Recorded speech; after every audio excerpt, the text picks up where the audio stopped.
இது தென்னாப்பிரிக்க முன்னாள் அதிபர் நெல்சன் மண்டேலாவோட வாழ்க்கையில் நடந்த ஒரு உண்மை சம்பவம்.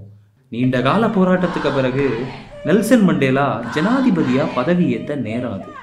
ஒரு நாள் அவர் தன்னோட முதல் கட்ட பாதுகாப்பு படையோட நகரத்தில் இருக்கிற ஒரு உணவகத்துக்கு போயிருந்தார்.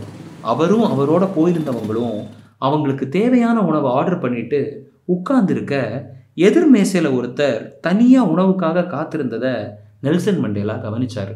தன்னோட படை வீரன் அனுப்பி அவரையும் அவங்களோட வந்து ஒன்றா சாப்பிட சொல்லி அழைச்சார். அவரும் அவங்களோட வந்து உணவருந்திட்டு கிளம்பவே மண்டேலாவோட பக்கத்தில் இருந்து சாப்பிட்டுட்டு இருந்த வீரன் ஒருத்தன் அந்த மனுஷன் ஏதோ நோயாளின்னும் அதான் அவர் சாப்பிடும்போது அவரோட கைகள் ரொம்பவும் நடுங்கிச்சுன்னும் சொன்னான்.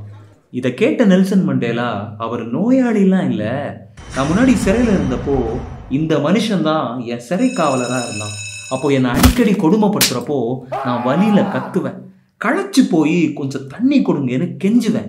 இப்போ இந்த மனுஷன் என் கிட்ட வந்து என் தலை மேலே சிறுநீர் கழிச்சிட்டு அதை குடிக்க சொல்லிட்டு போவான். தென்னாப்பிரிக்காவோட ஜனாதிபதியான என்ன இங்கே பார்த்ததும் நான் தான் சிறையில் அவனால் கொடுமைப்படுத்தப்பட்டவன்னு கண்டுபிடிச்சிட்டான். எங்கே நான் அவனுக்கு பதிலடி கொடுத்துருவோன்னு நினச்சி தான் அவன் நடுங்கினான். ஆனால் அது என்னோட பழக்கம் இல்லைன்னு சொன்னவர் பழிக்கு பழி வாங்குகிற மனநிலை எப்பவும் ஒரு நாட்டையோ இல்லை தனி மனுஷனையோ கட்டி எழுப்பாதுன்னும், அதே நேரத்தில் சில விஷயங்கள் நம்மளை சோதிக்கிறப்போ நம்ம மனசில் தோன்ற சகிப்புத்தன்மை பெரிய சாம்ராஜ்யங்களையே உருவாக்கும்னு சொன்னார்.